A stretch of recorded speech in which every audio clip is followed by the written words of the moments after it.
بسم الله الرحمن الرحيم، والصلاة والسلام على أشرف المرسلين سيدنا محمد.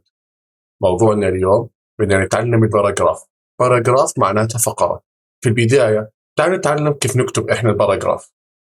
أول إشي عندي إياه هو عندي أنا الباراجراف، في عندي open tag وفي عندي closing tag وفي عندي هون الكونتنت يعني المحتوى.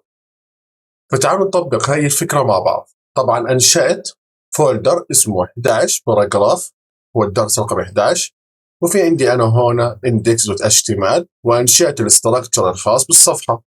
داخل البودي بدي أنشئ باراجراف، وبدي أضيف الكونتنت داخل الباراجراف بهذا الشكل.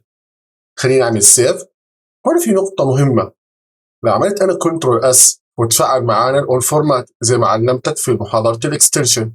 هسه لما أعمل عملية الرن هيطلع عندي أول سطر فوق وسطر ثاني تحت، ولا هيطلع سطر واحد؟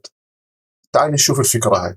خلينا نسوي جو لايف ونختار الدرس رقم 11. شو انتبهنا هون؟ إنه لا، طلع كله على سطر واحد. شو بنستنتج من فكرة إنه كله طلع على سطر واحد؟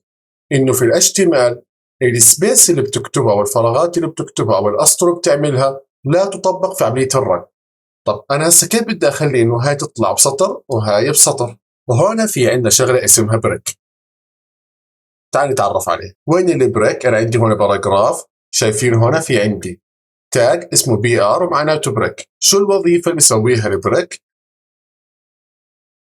بكل بساطة وين ما إجا التاج البريك راح ينزل لك إياه سطر ثاني، يعني من عندي الآد راح ينزل سطر ثاني.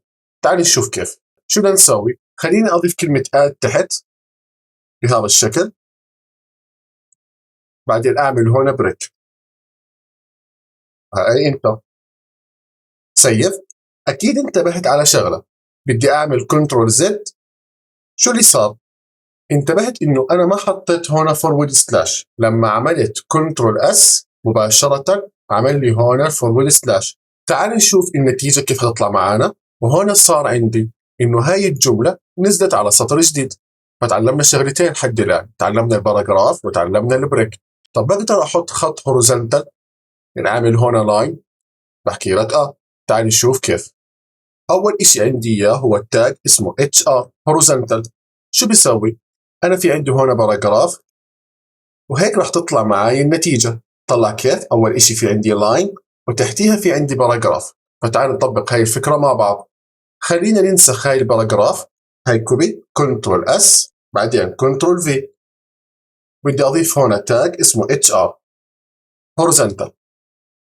بعمل كنترول اس، عمل فورمات، كمان حط لي فورورد سلاش هي التسكيرة. هون بدي أوضح نقطة مهمة. ال HR هي الهوريزونتال والبريك هم عبارة عن إيش؟ سيلف كلوزنج، صح؟ شو اتفقنا؟ بدنا نعمل هسه كنترول اس ونشوف عملية الرن.